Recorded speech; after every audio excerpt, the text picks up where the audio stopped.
Boa noite, queridos amigos e amigas do grupo de estudo Joana de Ângeles. É com muita alegria que nós estamos reunidos mais essa noite para realizarmos mais um estudo do livro O Homem Integral. Esse livro que é um livro realmente assim muito profundo, complexo. Hoje nós estudaremos juntos o capítulo 8, que trata o homem perante a consciência. Então, nesse capítulo, a Joana de Ângeles, ela vai dar algumas explicações acerca do nascimento da consciência, né? Então, para isso, nós precisaremos relembrar alguns conceitos da estrutura da psique.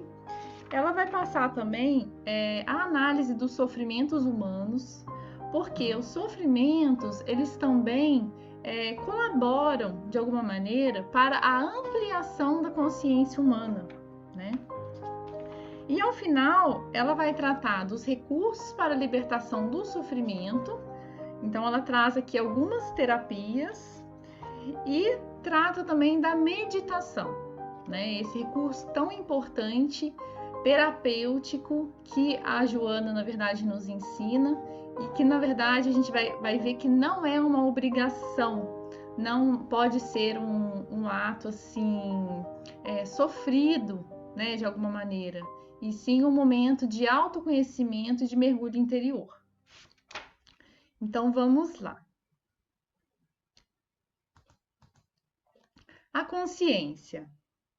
O Jung diz para nós que a consciência é a relação dos conteúdos psíquicos com o ego, na medida em que essa relação é percebida como tal pelo ego. As relações com o ego que não são percebidas como tal são inconscientes. Então, é um conceito relativamente difícil, né, à primeira vista, mas que dá para a gente entender de alguma maneira. Por quê? A consciência, na verdade, ela é um local psíquico. Ela não é material, como o cérebro. Então, ela é uma estrutura da nossa psique. E a nossa consciência, na verdade, ela nasce, muitas vezes, né, normalmente os estudiosos dizem que a nossa consciência nasce no momento da gestação, ali, enquanto nós estamos no período intrauterino. Ali a nossa consciência começa a despertar das coisas que acontecem ao nosso redor, né?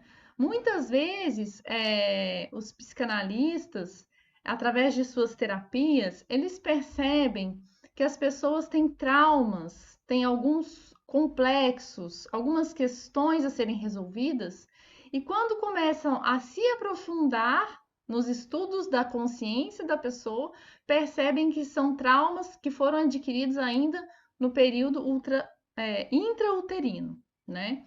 Então, essa consciência, ela vai se ampliando à medida que nós vamos desenvolvendo durante a nossa vida.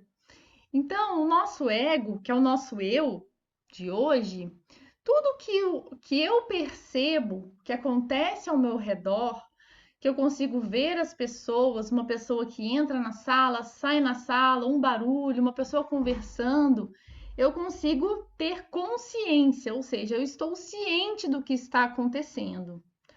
O que não passa por mim, o que não passa pelo meu ego, é inconsciente, ou seja, o que acontece na rua, na casa do vizinho, no escritório ao lado, não passa por mim, não passa pelo ego, então é inconsciente. Então, à medida que nós vamos passando pela vida, passando pelas diversas situações da vida, a nossa consciência vai se ampliando realmente, porque nós vamos tendo diversas experiências.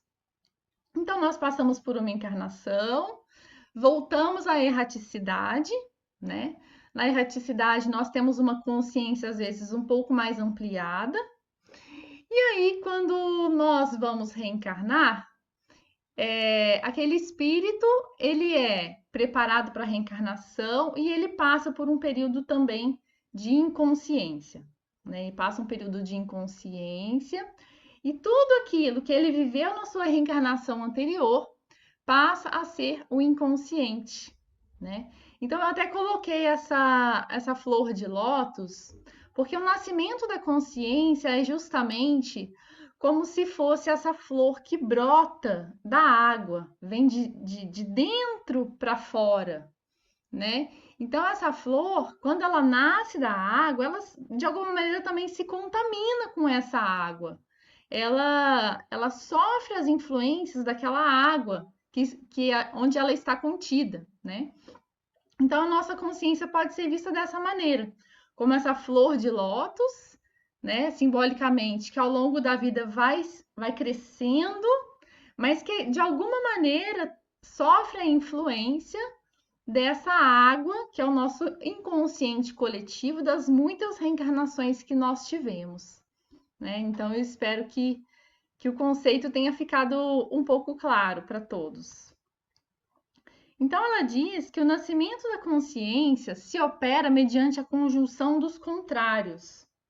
Ou seja, Joana explica para nós que os conflitos que nós temos durante a nossa vida, eles são necessários para a ampliação da nossa consciência. Por exemplo, nós estamos no nosso trabalho e tem uma pessoa que nos irrita, né? A gente tem aquela pessoa, a gente não sabe por quê, mas só do jeito dela falar ou do jeito dela andar, aquela pessoa me provoca um mal-estar, uma irritação, né? E aí, quando eu começo a analisar por que ela me traz esse conflito, quem será que ela me lembra? Quais são os sentimentos que essa pessoa provoca em mim para que eu tenha essa sensação de irritabilidade? Então, nós colocamos a luz naquela sombra e nós conseguimos entender um pouco mais do que acontece dentro de nós mesmos. Então, esses conflitos que muitas vezes nós temos, eles são instrumentos também para o nosso autodescobrimento, para a iluminação da nossa sombra e para a ampliação da nossa consciência, né? Muitas vezes nós somos colocados em situações desagradáveis, em situações de conflito, onde nós precisamos optar por uma situação ou outra, um caminho ou outro, e todas essas situações de conflito, essa junção de opostos, né, como sombra e luz, bem e mal, elas fazem também com que a nossa consciência se amplie de alguma maneira, né? Então, essa vivência dos conflitos, Joana fala para nós que é essencial para que nós consigamos ampliar a nossa consciência e termos a real dimensão das leis de Deus, né? Porque onde que está escrita a lei de Deus? Não é na nossa consciência? Então, à medida que a nossa consciência vai se ampliando, nós vamos também tomando um espaço de moralidade, de ética. Então, nesse sentido que ela coloca aqui. Então, ela coloca também que os sofrimentos humanos, ela dá o exemplo aí de Buda, né? Buda dizia que os sofrimentos humanos têm duas causas principais: os desejos insatisfeitos, ou seja, eu quero uma coisa, mas eu não consigo o que eu quero. Então, isso me provoca um sofrimento. Eu quero comprar um carro do ano e eu não posso comprar. E é a coisa que eu mais quero. Isso me provoca um sofrimento. Ou eu quero aquele emprego e não vou conseguir porque eu não tenho habilidade técnica. Então, isso me provoca um sofrimento, uma frustração. E ele diz também que as emoções perturbadoras causam sofrimento. E essas emoções perturbadoras? O ciúme, a inveja, a raiva, né? Então, todas essas emoções que brotam do nosso íntimo. Então, ele diz, se nós conseguirmos eliminar os desejos e termos uma conduta moderada, então nós conseguimos aos poucos eliminar os nossos sofrimentos. Olha que interessante. Buda, muitos e muitos milênios antes de Cristo, já dizia, né? Que se nós nos entregarmos à meditação em torno das aspirações profundas e elevadas do ser, nós nos libertamos dos sofrimentos, porque nós não temos mais os desejos materiais. Nós possuímos apenas os desejos que são intrínsecos ao espírito, né? E nós nos libertamos também das emoções perturbadoras. Mas ele diz também que tudo isso, na verdade, sofre uma, uma alteração por causa da lei do karma, né? Que o homem, na verdade, é construtor da sua sorte ou má sorte, da sua felicidade ou da sua desdita, conforme ele vai caminhando ao longo das encarnações, né? Então, a Joana, pegando por base o pensamento de Buda, ela nos diz que o sofrimento da criatura humana se apresenta como uma enfermidade que necessita tratamento conveniente em que se invistam todos os valores ao alcance, pela primazia de lograr-se o bem-estar e o equilíbrio psicofísico. Então, o nosso sofrimento, pegando por base o pensamento de Buda, realmente deve ser visto como enfermidade, porque os nossos desejos materialistas nos causam sofrimento, né? E a nossa não entrega, a nossa não dedicação às aspirações mais elevadas do espírito, né? Que nos causam grande sofrimento. Então, ela fala que os sofrimentos normalmente dos seres humanos, eles provêm do desgaste orgânico ou mental. Então, ela fala muito assim do sofrimento do sofrimento. Então, você está com sofrimento físico, uma doença, né? Você está debilitado fisicamente ou mentalmente, isso causa um sofrimento, né? Uma outra situação que ela coloca, a transitoriedade da vida física e a fragilidade de todos os bens causam também um sofrimento, né? Então, as pessoas que não aceitam a morte como um fenômeno natural da vida e que a vida continua, né, após a nossa desencarnação, elas sofrem muito mais, né? Elas se apegam muito mais aos bens que a cercam, né? Ao conforto, à casa, ao dinheiro, né? E ela diz também que os condicionamentos físicos e mentais nos provocam sofrimentos, né? Os hábitos arraigados, ou seja, eu sempre faço tudo daquela maneira. Quando por uma situação ou outra da vida, eu sou obrigada a alterar essa maneira como eu ajo, isso me causa um sofrimento, né? A minha avó, por exemplo, ela sempre teve o hábito de comer bastante frutas, né? Bastante legumes. E chegou uma época da vida dela que ela já não conseguia mais cozinhar, né? Então, a pessoa que cozinhava para ela fazia menos quantidade de verduras e legumes do que ela gostaria de comer, e tudo já não era do jeito que ela queria. Isso provocou para ela um sofrimento. E também para nós é assim, né? Tudo que às vezes sai da maneira que a gente está acostumado, provoca para nós um sofrimento até que a gente se acostume. E quais são os recursos principais que Joana trata para a libertação do nosso sofrimento? Lembrando aí que o sofrimento é visto sim como uma maneira de ampliação da nossa consciência, né? Sem o sofrimento, muito dificilmente a gente consegue perceber a verdadeira finalidade da vida e as verdadeiras regras que nos regem, né? As verdadeiras leis de Deus que regem a nossa consciência. Então, ela diz que o principal fator para a libertação do sofrimento é a coragem, né? Então, o ser humano deve ter por meta principal da sua existência a aspiração da felicidade. Quando eu quero muito, mas muito, ser feliz, então esta coragem me liberta do sofrimento. A gente se lembra muito do Jerônimo Mendonça, não sei se vocês conhecem, o Gigante Deitado, né? Então ele era tetraplégico, era cego, tinha problemas renais, mas ele estava sempre sorrindo, estava fazendo sempre piada, estudava espiritismo, né? Diz que a mãe deles falava: meu filho, você é o único filho deficiente e você não para em casa. Então é justamente essa questão. Ele tinha a coragem, né, de perseguir os objetivos profundos do espírito, que é a felicidade, o bem ao próximo, fazia todo o bem que ele conseguia, né? Então, essa ausência de aspirações nobres causa um grande vazio emocional dentro do ser humano, né? E, ao contrário, né, a presença das aspirações nobres nos liberta do sofrimento, né?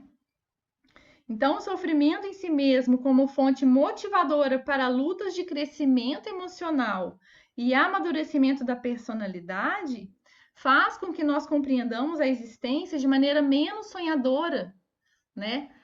Quando a gente sofre, a gente tem um senso de realidade muito mais apurado, né? E a vontade da pessoa também de sair do sofrimento. E muitas vezes a pessoa gosta, ela se sente, não que gosta, mas ela se sente confortável na posição de vítima, né? Então, a coragem e a vontade de se libertar do sofrimento. Então, ela dá para nós algumas terapias para a libertação dos sofrimentos. Não que os sofrimentos não existam, né, em si mesmos, né, como os fatos que acontecem na nossa vida, mas o sofrimento no sentido de conteúdo psíquico, né? Então, ela coloca a primeira terapia: considerar todos os indivíduos como dignos de serem amados e tomar por modelo alguém que o ama e se lhe dedica. Por isso mesmo, credor de receber todo o afeto. Então, muitas vezes, nós temos conflitos com outras pessoas, né? Pessoas da família, pessoas do trabalho, e esses conflitos nos causam sofrimentos. Quando nós conseguimos perceber que aquele ser humano, também filho de Deus, né? Também credor de amor por outras pessoas, né? Que são dignos de serem amados, esse nosso sentimento de irritação ou de aversão, ele diminui naturalmente. Então, essa é uma primeira terapia, né? Então, a gente consegue ampliar o nosso círculo de afeições, né? De fraternidade, de carinho. Muitas vezes, as pessoas agem de maneira que nós não concordamos, né? A gente, às vezes, quer, de alguma maneira, impor a nossa maneira de ser, de pensar e de agir às outras pessoas. No entanto, cada um tem o direito de ser o que é, né? No estágio em que está. Nós é que temos o dever de sermos cada dia melhores, né? Então, essa é uma terapia que você imagina aquela pessoa, né? Às vezes está ali em erro, em equívoco.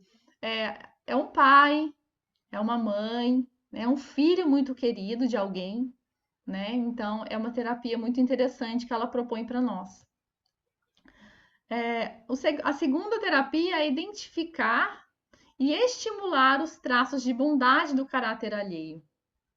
Então, muitas vezes nós convivemos com pessoas que têm muitas dificuldades em vários setores, né? Mas tem aquela qualidade que é especial. Então, se você estimula aquela qualidade, a consciência da pessoa, da necessidade de fazer o bem, da necessidade de conviver melhor em grupo, ela também se amplia, né? Jesus já dizia para nós no Evangelho sobre a indulgência. É justamente isso, você ter aquele olhar de enxergar no outro o que ele tem de melhor, né? E tentar estimular os traços de bondade. Não há quem não tenha bondade, ainda em germe, né? Ela diz aqui para nós. A terceira terapia é aplicar a compaixão quando somos agredidos. Então, às vezes é muito difícil isso para nós, né? Que quando nós somos agredidos, nós temos o estímulo, né, do revide ainda, né? Da vingança, da mágoa, do ressentimento. Então, a terapia da compaixão é realmente um exercício mental que nós temos que fazer, né? Então, a maldade sistemática, a impiedade, elas são doenças da alma. E é assim que devem ser vistas, de certa maneira, né? Aquela pessoa, de alguma maneira, está doente. Então, a compaixão, como Jesus já nos dizia, né? Amai os vossos inimigos. É justamente isso, aplicar a compaixão com aqueles que nos agridem de alguma maneira. E a última terapia que ela coloca é a terapia do amor, que deve ser uma constante na existência do homem, né? Ela diz que o amor é o antídoto mais eficaz contra quaisquer males, age nas causas e altera as manifestações, mudando de estrutura os conteúdos negativos quando esses se exteriorizam. Então, nós vemos na literatura espírita, né, os espíritos mais arraigados no mal, quando em contato com o amor, né, aqueles espíritos extremamente amorosos, que conversam, que choram com eles e tudo, eles se desarmam. Realmente, Jesus nos ensina o amor cobre a multidão de pecados, né? Então, ela diz que o amor é o rio onde se afogam os sofrimentos, pela impossibilidade de sobrenadarem nas fortes correntezas dos seus impulsos benéficos. Sem ele, a vida perderia o sentido, a significação. Puro expressa, ao lado da sabedoria, a mais relevante conquista humana. Então, é o sentimento por excelência que nós devemos buscar ao longo da nossa encarnação. E por último, ela coloca para nós a questão da meditação, né? E eu achei muito interessante a questão da meditação que ela coloca aqui, porque a gente ouve muitas pessoas falarem que a meditação é chato meditar, que é difícil, que não, a pessoa não tem concentração, que a pessoa dorme muitas vezes, né? Então, ela diz para nós aqui que a meditação deve ser inicialmente breve e gratificante, da qual se retorne com a agradável sensação de que o tempo foi insuficiente. Ou seja, se você está iniciando um exercício de meditação, inicie com um tempo pequeno, né? Para que aquilo não te canse, para que você não ache chato, fique um minuto, 2 minutos, 5 minutos, né? Então tem que ser um tempo de silêncio interior, né? Muitas vezes os pensamentos vêm, então nós vamos acolhendo aqueles pensamentos com carinho, com compaixão, com amor, né? E ela diz que através de uma concentração analítica, a pessoa que está meditando examina suas carências e problemas. Então a meditação, ela não pode ser um exercício vazio. A meditação é um exercício de mergulho interior, né? Onde a pessoa examina profundamente o que corre dentro dos seus próprios sentimentos. Então, ela fala para nós que nós vamos analisar os nossos medos. Do que será que eu tenho medo? Quais são os principais medos que eu tenho nessa encarnação? Por que será que eu tenho medo disso? Então, nós vamos examinar os nossos condicionamentos. Por que toda vez que eu estou irritada, eu ajo dessa maneira? Por que toda vez que acontece isso, eu ajo da outra maneira? São os nossos condicionamentos, né? As nossas emoções perturbadoras. Por que essa situação ou aquela situação me provocou raiva?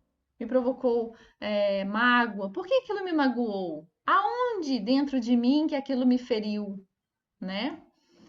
E as áreas frágeis da nossa personalidade. Todos nós temos áreas que ainda são frágeis, que precisam de desenvolvimento, né? Desenvolvimento da afetividade, desenvolvimento do não julgamento, né? O desenvolvimento da compaixão. E os pontos nevrálgicos da conduta. Quais são os pontos que eu mais tenho dificuldade de mudar? Né? Então, essa análise, né? A gente descobrindo tudo isso, a gente começa a adquirir forças mentais e morais para que nós tenhamos bem-estar durante a nossa vida, para que as situações que nos cercam não nos atinjam de maneira tão profunda, né? Então, ela diz para nós que passando de um estado de análise, passamos para outro estado de tranquilidade, né? E a reflexão, ela vai, na verdade, fazendo com que a nossa mente, a nossa psique, ela se acostume as nossas emoções, ela vai colocar luz naqueles pontos de sombra da nossa psique que a gente precisa dar atenção, né? Então, a nossa encarnação é um processo constante de autodescobrimento. E quando nós fazemos esse autodescobrimento de maneira consciente, a nossa evolução acontece muito mais rápido, porque nós temos consciência, nós sabemos exatamente o que nós precisamos mudar, né? Então, a meditação é o exercício, uma terapia fundamental para a libertação do sofrimento. E ao finalizar, ela diz que uma das diferenças entre quem medita e aquele que não o faz é a atitude mental, mediante a qual cada um enfrenta os problemas. O primeiro, ou seja, quem medita, age com paciência ante a dificuldade. E o segundo, quem não medita, age com desesperação. Assim, o importante e essencial é dominar a mente, adquirindo o hábito de ser bom. Então, muitas vezes nós temos os nossos atavismos, né? Aquele impulso da agressividade, o impulso da resposta pronta, o impulso da mágoa, da tristeza. E esses impulsos, eles podem e devem ser trabalhados através da meditação e da autoanálise, do autodescobrimento. Então, o capítulo é muito profundo. Eu espero que tenha sido bom para todos vocês. Convido-os a ler o capítulo na íntegra, né? Porque realmente ele é muito, muito profundo, né? Essa parte da nossa consciência, da ampliação da nossa consciência, que é justamente o local onde Deus nos habita e que nós devemos respeitar profundamente esse local, nosso local psíquico, é um exercício constante, né? Um exercício diário, né? A meditação deve ser diária, como Santo Agostinho já nos orienta no Livro dos Espíritos. Todos os dias, né? Ao final do dia, nos interrogarmos, né? Do que fizemos, do que deixamos de fazer, o que podemos fazer melhor. Então, eu agradeço a paciência, agradeço a companhia e um grande beijo a todos vocês. Fiquem com Deus. Olá, queridos colegas, ótima noite. Dando sequência aos nossos estudos, vamos trazer do livro Jesus e o Evangelho à luz da psicologia profunda, o item 9, que trata de escândalos. Esse é o item 12 do capítulo 8 do Evangelho segundo o Espiritismo. A gente inicia fazendo uma pergunta. Por que, Joana, foi pensado esse capítulo do Evangelho segundo o Espiritismo, esse item escândalos? Normalmente, nós nos deparamos com várias colocações, aquelas que elevam nossos espíritos a níveis de vibração superior, trazendo-nos imagens e alegorias para que nós possamos nos sentir atraídos e confiantes para as mudanças necessárias. E quando nos deparamos com esse tema, escândalos, o que significa? Que escândalo é esse? Nós provocamos escândalos? Ou a gente ainda só tem olhos para ver o escândalo daquele que está próximo de nós? Ok? Vamos então entender qual é a proposta de Joana? Iniciando o capítulo, ela faz as seguintes definições.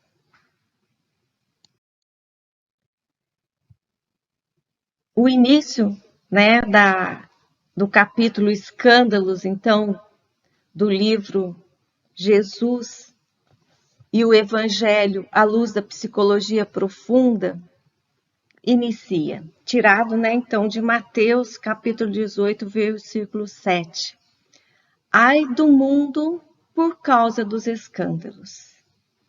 E ela coloca: tudo aquilo que violente o equilíbrio, o estabelecido, constitui um escândalo, uma irreverência atentatória contra a ordem. Como consequência, os efeitos do ato danoso produzem ressonância, desarmonizando o indivíduo e com ele o grupo social no qual se encontra situado. Então, nessa breve introdução, Joana já vem colocar que todo o escândalo, né, tudo aquilo que violenta o equilíbrio, além de afetar a pessoa que o provoca, tem uma repercussão, tem uma ressonância no ambiente onde ele se encontra. Então, a gente ainda vai falar mais um pouquinho aí sobre o escândalo para a gente entender, né, o que dentro desse contexto ela está colocando, mas é algo que não fica apenas circunscrito ao indivíduo. Ele faz com que a sua atitude gere uma repercussão em todo o meio social onde ele está colocado. Dando sequência, então, mais um pouquinho da primeira página, né, desse capítulo de Joana, vamos ver o seguinte. Por constituir um desequilíbrio daquele que o pratica, o escândalo, sob o ponto de vista da psicologia profunda, é manifestação da sombra que permanece em vertiginosa expansão no ser humano, gerando vícios e hábitos mórbidos, que levam a desaires profundamente perturbadores, já que terminam por afetar aqueles que lhe compartem a convivência e a afetividade. Trazemos aí, né, uma figura, um senhor, né, onde tem uma aparência, mas quando tem a sua projeção, vê-se uma sombra. E essa sombra não é um reflexo, né, não é a projeção do físico, da aparência, mas aquilo que vai dentro dele e muitas vezes desconhecido. Então, nessa abordagem, para o estudo, né, desse tema de hoje, dessa proposta de Joana, eu gostaria que a gente pudesse entender um pouquinho melhor o que significa sombra. Sombra dentro dessa psicologia profunda. De onde vem esse termo? Quem que começou a utilizá-lo? O que isso significa nas nossas vidas e como trabalhar isso dentro de nós. Vamos lá? Para que nós possamos, né, começar a entender um pouquinho sobre esse termo sombra, nós trouxemos um pequeno trecho do filme Star Wars, onde Yoda enfrenta a sombra. É bem interessante. Nós vamos, né, para aqueles que ainda não dominam o inglês, nós temos aí uma legenda. Preste atenção naquilo que está sendo colocado. É muito ilustrativo. Vamos dar sequência, vamos rodar o filme agora.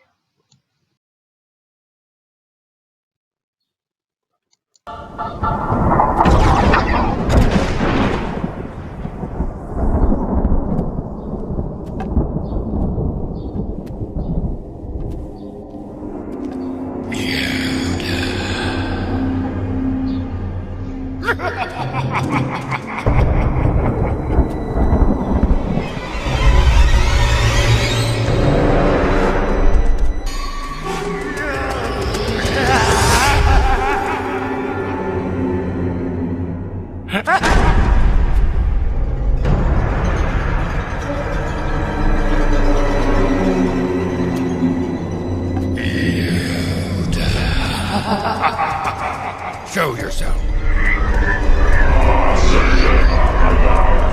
Yoda, it's me. Yes.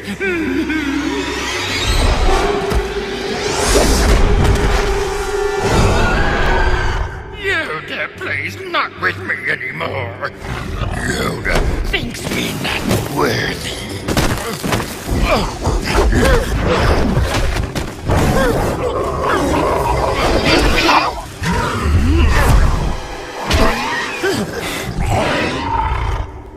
Yoda recognizes you not. See not what is inside Yoda. I choose not to give you power. And yet you spend your days in the decadence of war. And with that, I grow inside you. Know your true self. Face me now, or I will devour you.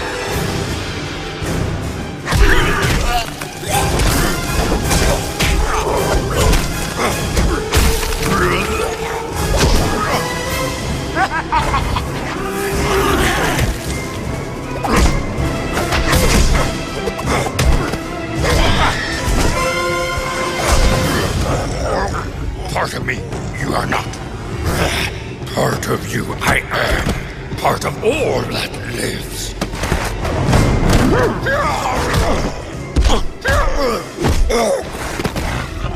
Why do you hate what gives you power?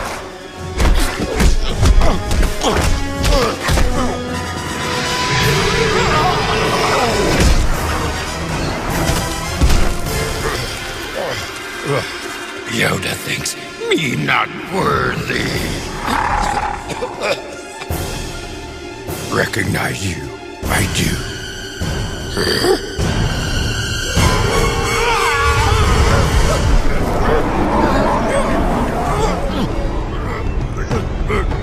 Part of me you are. Yes. But power over me you have not. Through patience and training, it is I who control you. Control over me, you have not.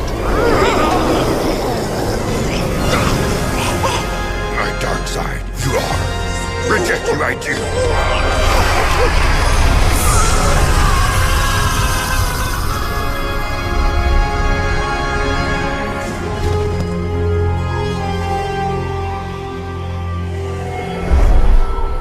You have conquered your hubris. Now face the temptations you must. Bem, esse vídeo, ele é bem ilustrativo, né? Mas para que a gente possa, inclusive, analisar, né, o que ele significa, vamos então buscar, né, dentro da psicologia, o conceito de sombra. Então, quem nos traz esse termo sombra é Jung.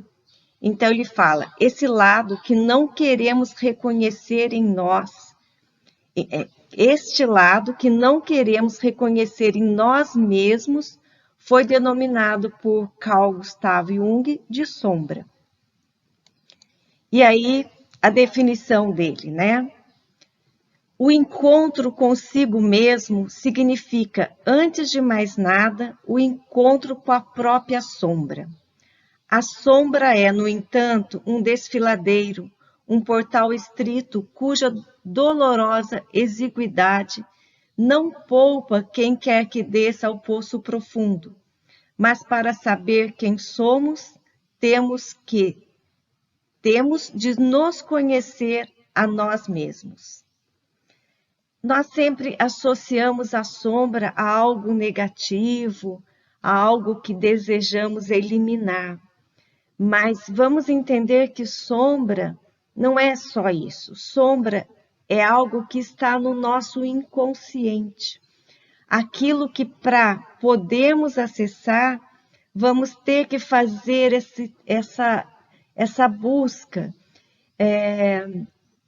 É doloroso no sentido de que, quando a gente realmente vai ao encontro da nossa essência psicológica, né? Aquilo que está no nosso inconsciente, que é a somatória de todas as nossas experiências anteriores. Nem sempre aquilo que nós descobrimos é agradável. Por quê? porque nós temos a ilusão de que já no nosso processo evolutivo nós já estamos em patamares evoluídos. E quando a gente se depara com a nossa realidade, muitas vezes isso nos choca e faz com que a gente desista.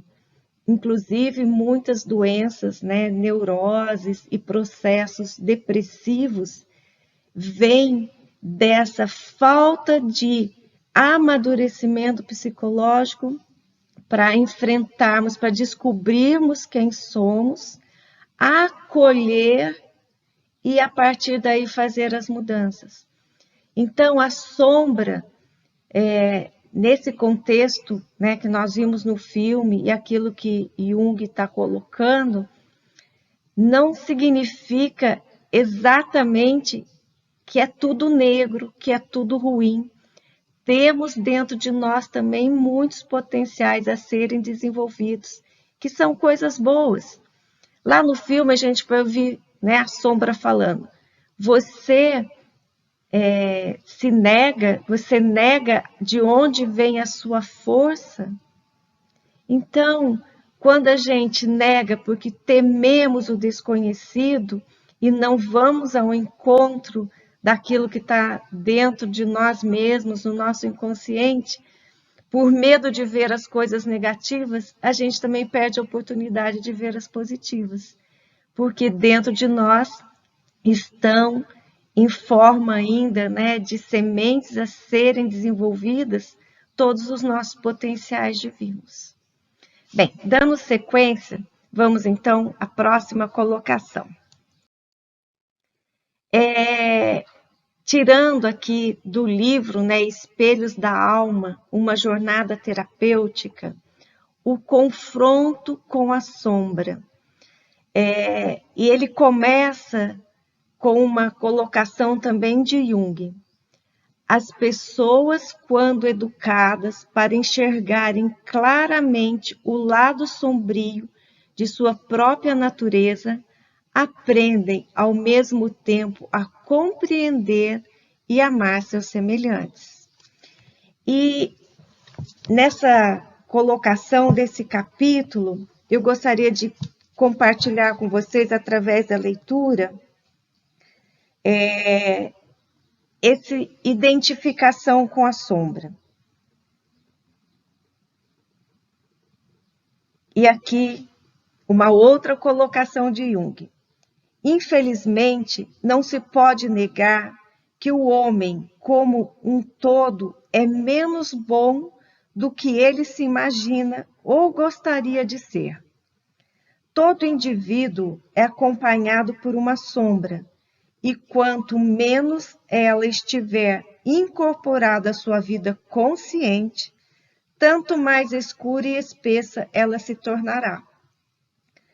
De modo genérico, pode-se afirmar que sempre quando desejamos agir de determinada maneira e não conseguimos, quando agimos impulsivamente e depois nos arrependemos, quando somos tomados por compulsões, quando sentimos uma presença nos puxando para o outro lado, como uma força dentro de nós mesmos, estamos nos referindo à sombra.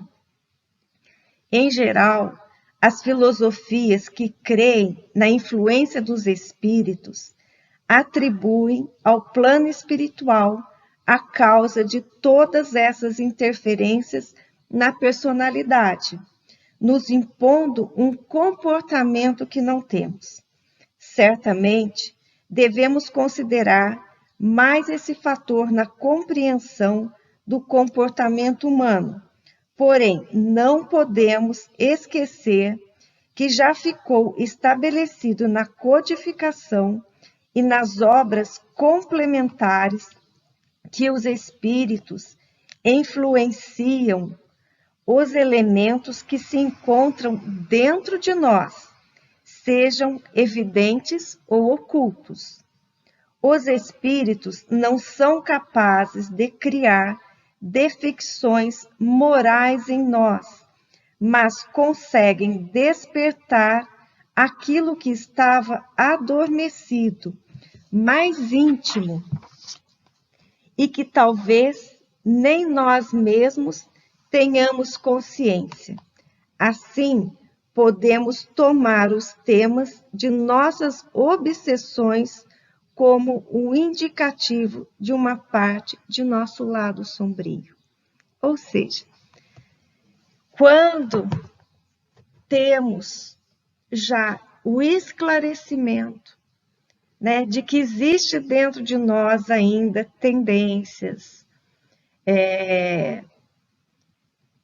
experiências de vidas passadas, onde tivemos comportamentos em desalinho com a estrutura moral, né, trazida por Cristo, temos, né, essas vivências gravadas, e quando repetimos, né, a gente sabe dos caminhos neurais, quando nós repetimos uma atitude por diversas vezes, em diversas encarnações, aquilo fica tão, é como se ficasse traçado uma trilha de comportamento na nossa mente. E toda vez que defrontamos com situações semelhantes, a nossa tendência é repetir aquele comportamento. Então, não adianta a gente dizer, agi assim porque estou sendo influenciado. Sabemos que estamos sim influenciados, mas que aquilo que vem como uma resposta no nosso comportamento é algo que existe dentro de nós mesmos. Então, quando a gente fala confrontar a sombra, é a gente ter consciência que existem as emoções, né? O que é essa emoção? Essa emoção é quando nós defrontamos diante de um estímulo externo, vem dentro de nós um grande impulso e aquilo chega no nosso consciente, no nosso ego. Sabemos, né, através aí dos estudos, que nós temos 5 emoções básicas, né?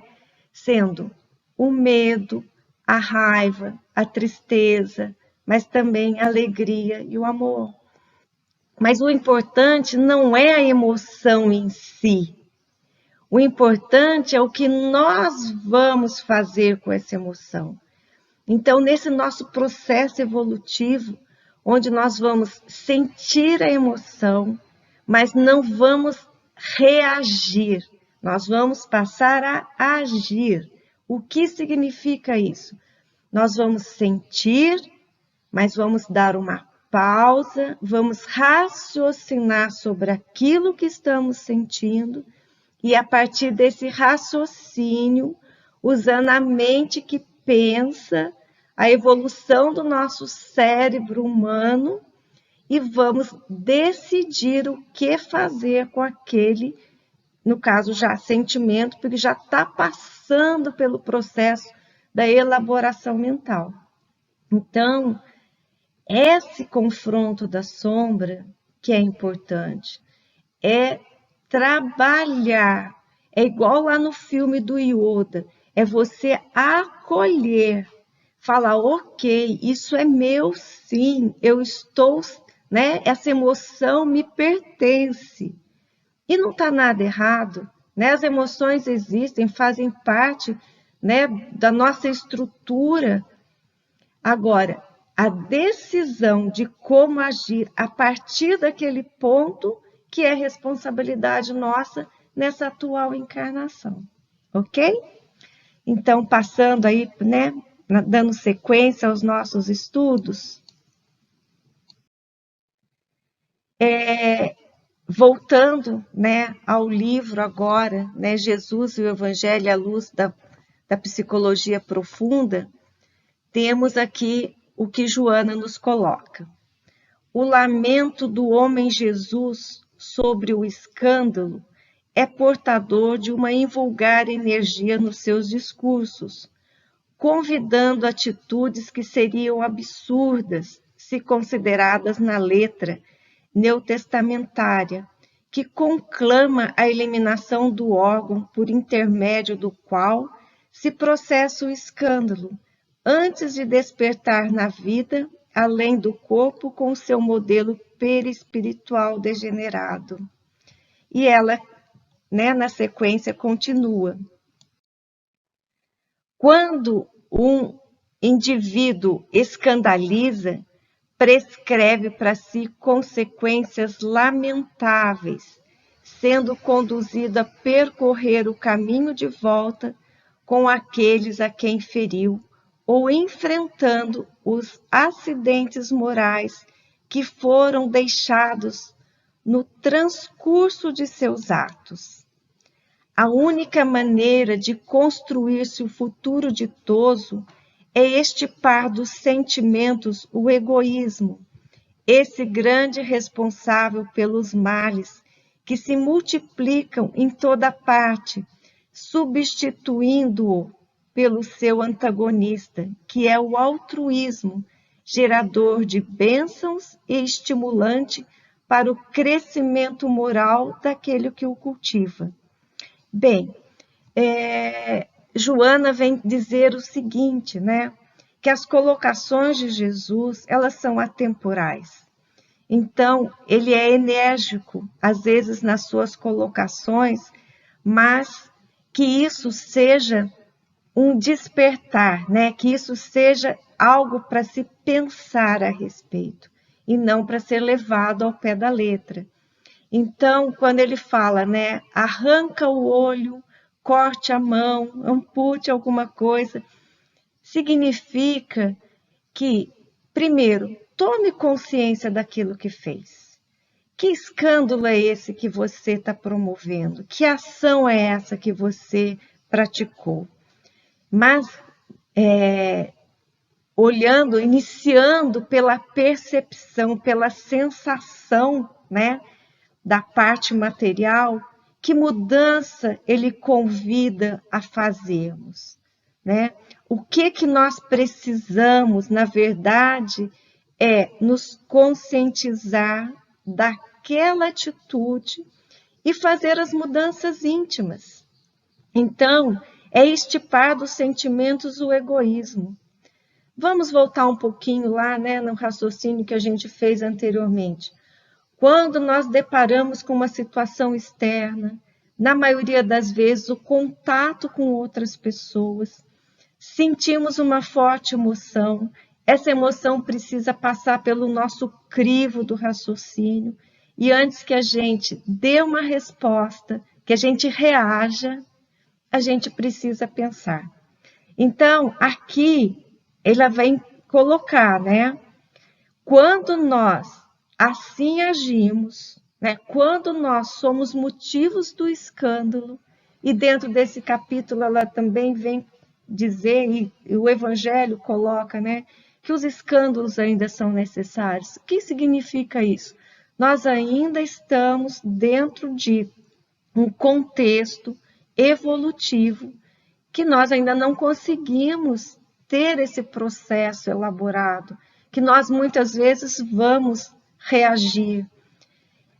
E que dentro da atmosfera social, algumas vezes nós somos elementos para atritar o próximo de forma agressiva, como uma lixa que vai trabalhar uma madeira para que ela tenha uma superfície adequada, bonita, polida. Porém, essa lixa, e no caso as nossas atitudes, vão gerar para nós, dentro do nosso processo, marcas. Aquilo não vai ficar impune. Nós vamos ter que voltar à nova experiência, refazer trajetória, corrigir, buscar um comportamento mais adequado, trabalhando em nós esse egoísmo, essa forma intemperada de pensar. E Jung fala, quando a gente acolhe a sombra, quando a gente é trabalhado, quando a gente é educado, a gente passa a entender, compreender o próximo e a amá-lo. Mas esse processo começa conosco, né? Nesse contexto, nessa colocação, a gente só vai conseguir fazer isso com o outro depois que a gente faz conosco. Quando a gente percebe em nós as nossas sombras, e daí no caso a gente falando das coisas negativas, aquilo que ainda precisa ser trabalhado, e a gente tem paciência conosco, a gente tem compreensão, mas também o fato de sabermos que não somos perfeitos nos convida a esse processo de reflexão e de mudança de atitudes. E se a gente concede a nós mesmos essa segunda chance, por que não vamos conceder ao outro, né? Então, é um processo social, onde nós precisamos mudar, o nosso comportamento vai, de uma certa forma, dentro da nossa sociedade, servir de modelo para que o próximo também venha a buscar atitudes nesse sentido. Então, é um ajudando o outro, é um caminhando ao lado do outro, mas buscando compreender e amar, fazendo com que o egoísmo seja transformado em altruísmo. Isso já foi um capítulo anterior estudado, né? Então, você vê que a Joana também vai colocando para a gente, antes de trazer a situação que precisa ser trabalhada, antes ela já coloca as ferramentas, né? Então, vamos retomar depois, né, quando a gente terminar o estudo de hoje, ao capítulo onde fala de altruísmo, e vamos ter lá a ferramenta para a gente poder estar fazendo essas mudanças necessárias, ok? Dando sequência, nós trouxemos então agora desse livro Palavras de Vida Eterna um texto que é o Vigiando. Ele começa, né, com uma colocação de Paulo, carta aos Filipenses, que diz assim: se alguma virtude há e se algum louvor existe, seja isso o que ocupe o vosso pensamento. E aí temos o texto, que eu vou pedir licença para ler para vocês. Trabalhemos vigiando. Aquilo que nos ocupa o pensamento é a substância de que nos constituirá a própria vida. Retiremos dessa forma o coração de tudo que não seja material de edificação do reino divino em nós próprios. Em verdade, muita sugestão criminosa buscará enevoar-nos a mente, muito lodo da estrada procurar-nos-á as mãos na jornada de cada dia, e muito detrito do mundo tentará imobilizar-nos os pés. É a nuvem da incompreensão conturbando-nos o ambiente doméstico. É a injúria nascida na palavra inconsciente dos desafetos gratuitos.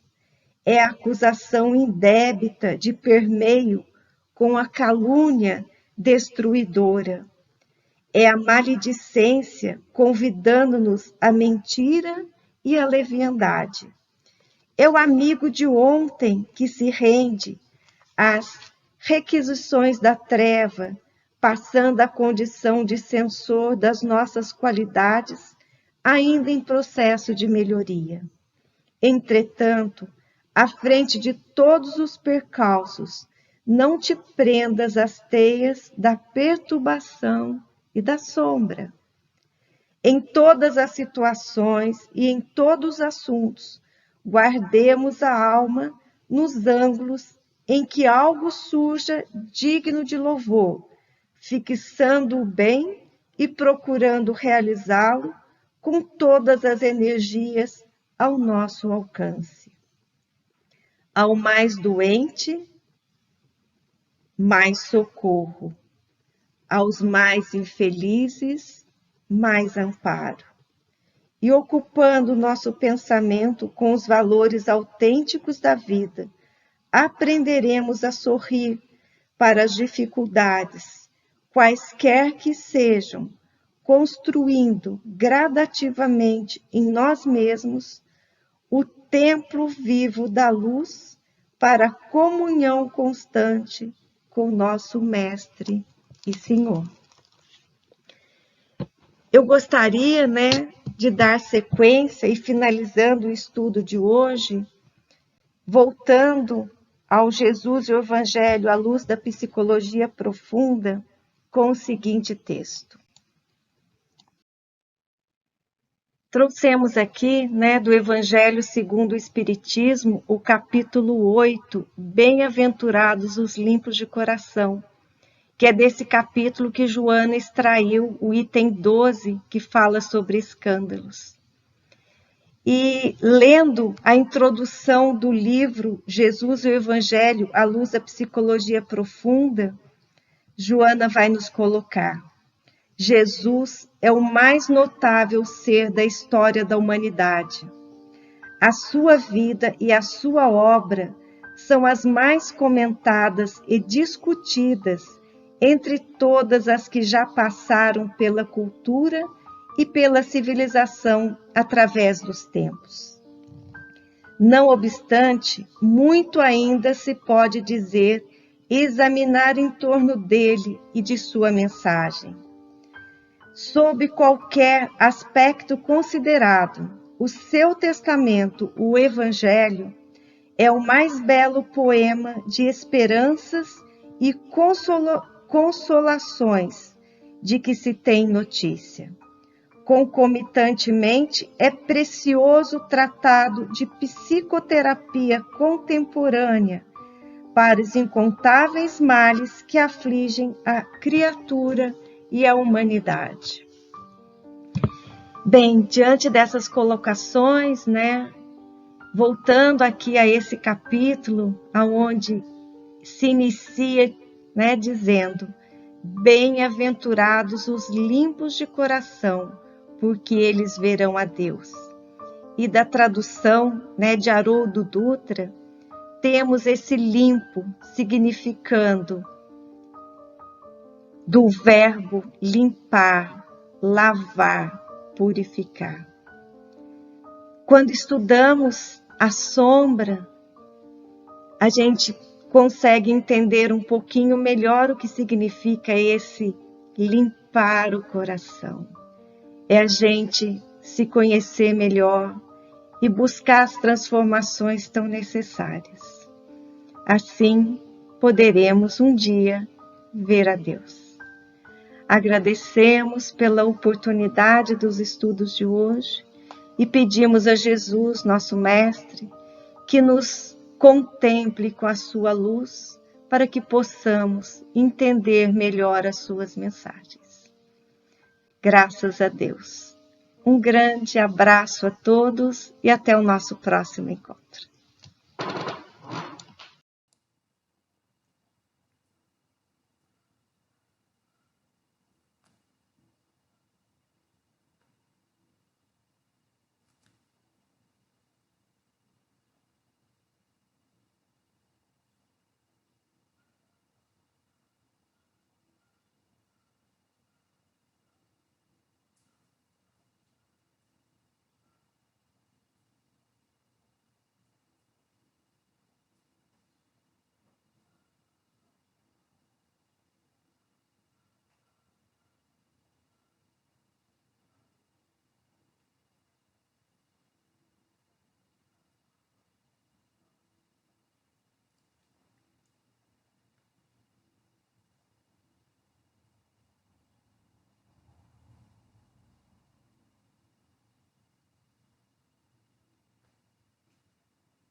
Olá a todos.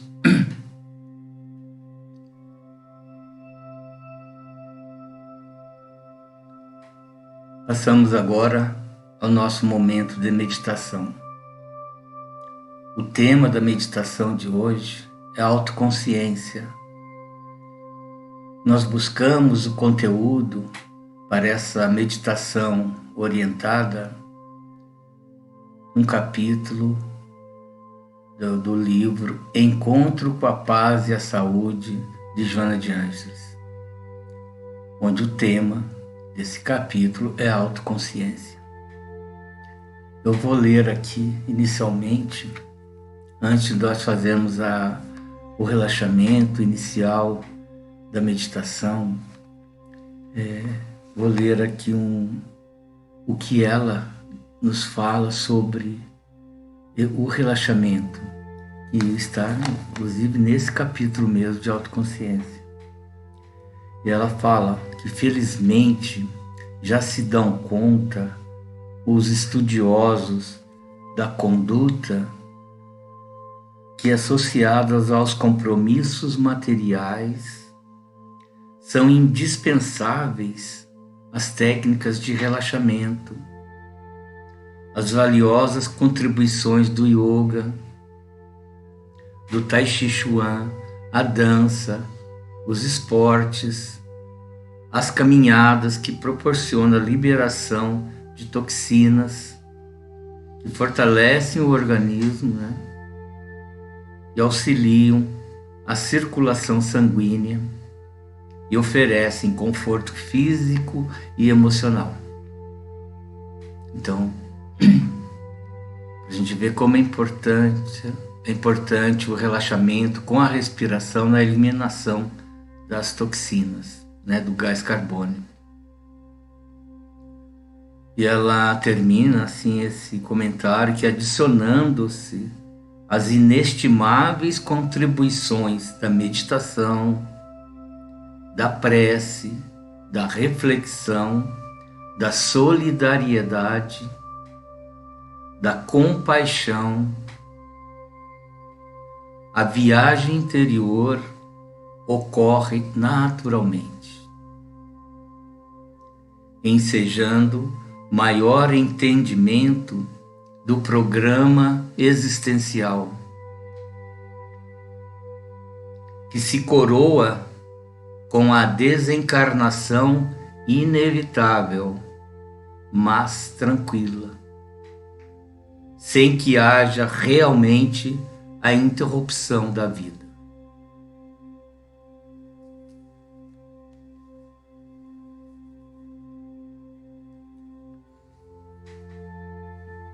Sendo assim,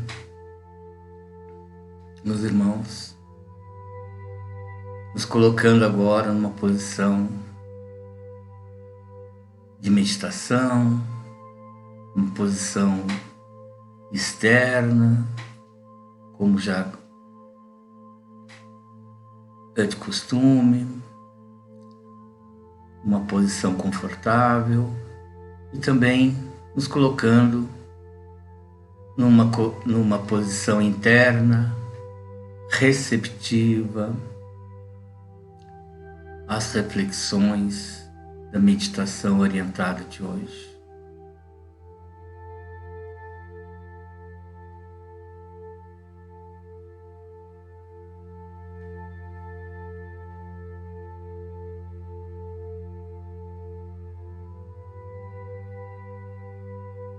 Como inspiração, hoje colocarei também a imagem de Buda.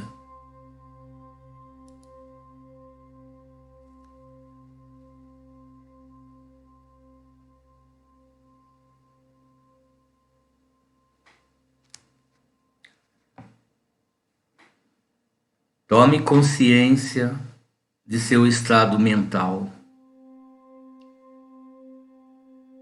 Ele pode ser concentrado ou disperso, calmo ou agitado, claro ou nebuloso.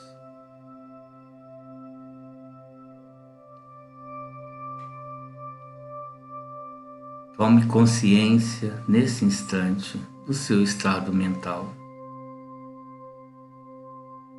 Lembre-se de que esse é seu estado mental no momento Não se apegue a ele e nem o rejeite. Aprecie a natureza da mente clara, autoconsciente. Veja seu estado mental como a expressão de um processo contínuo e não como um problema pessoal. Cultive a expressão criativa e a liberdade de pensamento.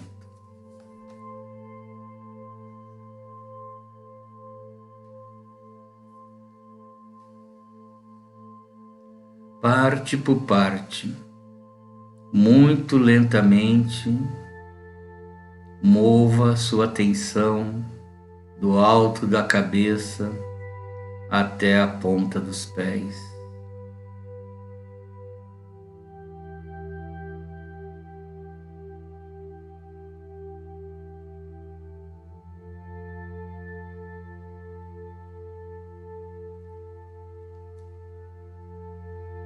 Depois, inverta o processo, indo da ponta dos pés ao alto da cabeça. Concentre a sua atenção no alto da cabeça. Experimente todas as sensações que se manifestam na cabeça e no rosto. Em seguida, passe para o pescoço,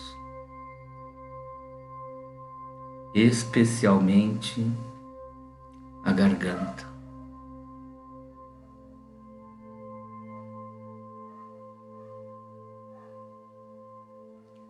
Experimente todas as sensações que se manifestam na cabeça e no rosto. Em seguida, passe para o pescoço, especialmente a garganta.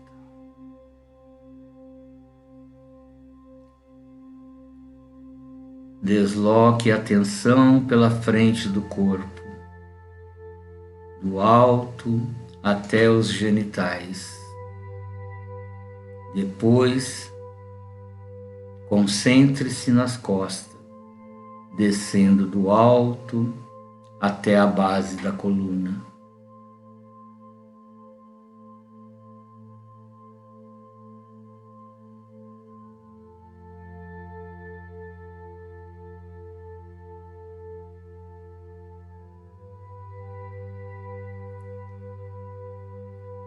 Transfira a atenção para a parte superior dos ombros, descendo por cada braço até a ponta dos dedos. Daí, desça do alto de cada perna até a ponta dos dedos dos pés.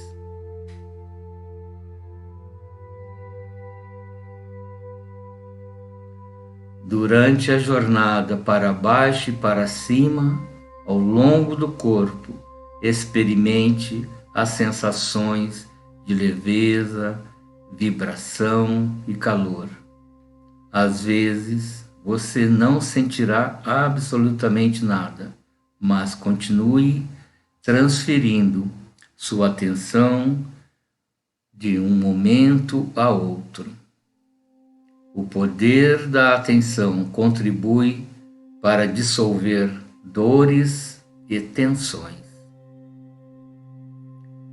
O efeito será a redução da inquietude.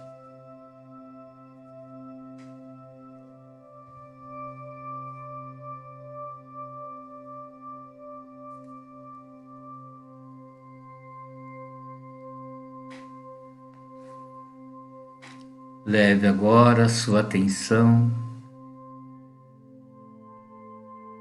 ao centro da testa, no ponto entre os olhos.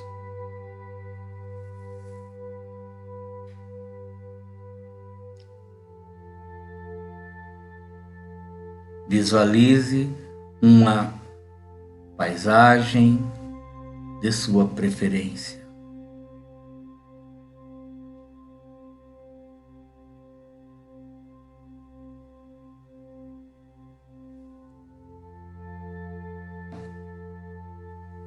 Inspire e expire.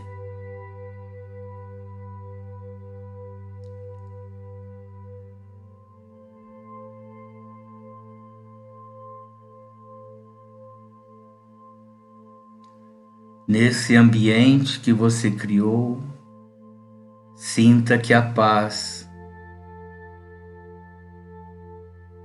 está presente e você sente a saúde emocional.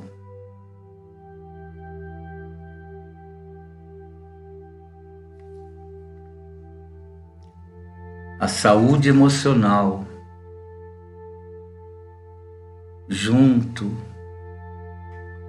com a saúde espiritual e psíquica, revela-se a partir do momento que nós saímos das províncias sombrias das dependências externas e viajamos na direção da autoconsciência, que é o objetivo primeiro do processo de autoconquista pelo Self. Inspire e expire. Diga a você mesmo que a partir de agora seus interesses não são de natureza externa, e sim das realizações internas e comportamentais.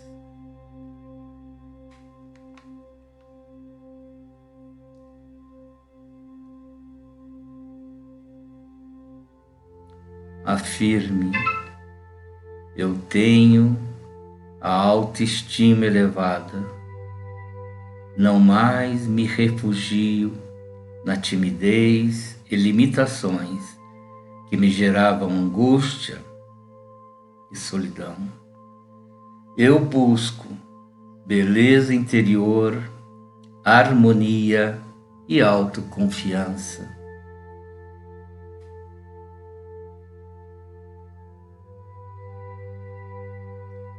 As aquisições exteriores não produzem a realização pessoal.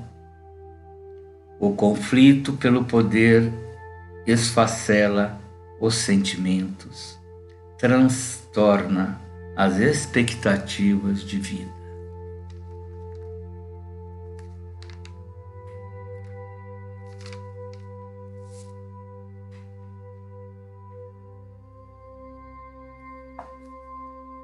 Inspire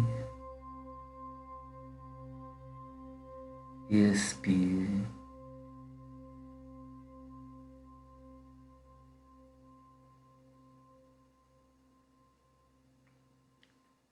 A autoanálise contínua, serena e persistente em torno da relatividade da existência corporal e a consideração em torno da pré-existência e sobrevivência do espírito contribuem para a conquista da autoconsciência, para que seja alcançado o luminoso.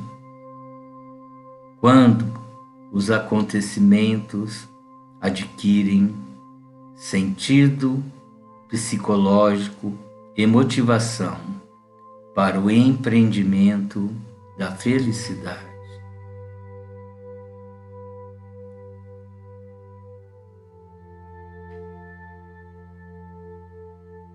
Para esse desiderato, nunca será demais que se detenha na reflexão em torno do pensamento de Jesus Cristo, em forma de diretriz salutar para a aquisição do bem-estar, o amadurecimento interior, a vitória sobre os conflitos perturbadores.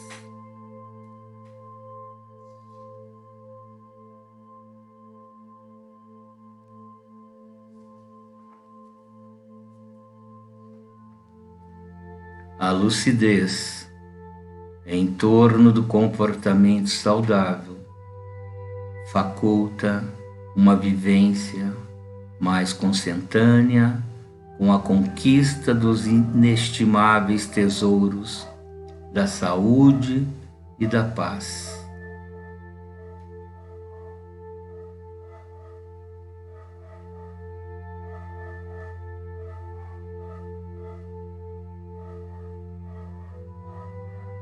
Os enfermiços comportamentos da autopiedade e da autopunição tornam-se processos conflitivos, somatizando-se e dando lugar a consequências danosas à saúde emocional e física, com probabilidade de futuros distúrbios mentais.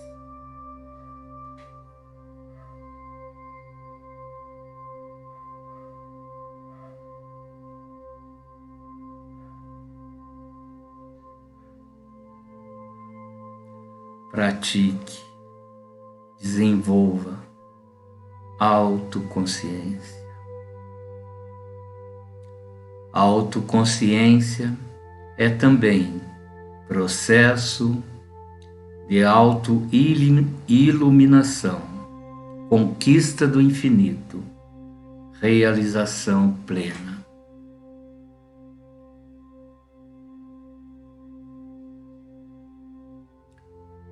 A autoconsciência é também processo de autoiluminação, conquista do infinito e realização plena.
Muita paz a todos.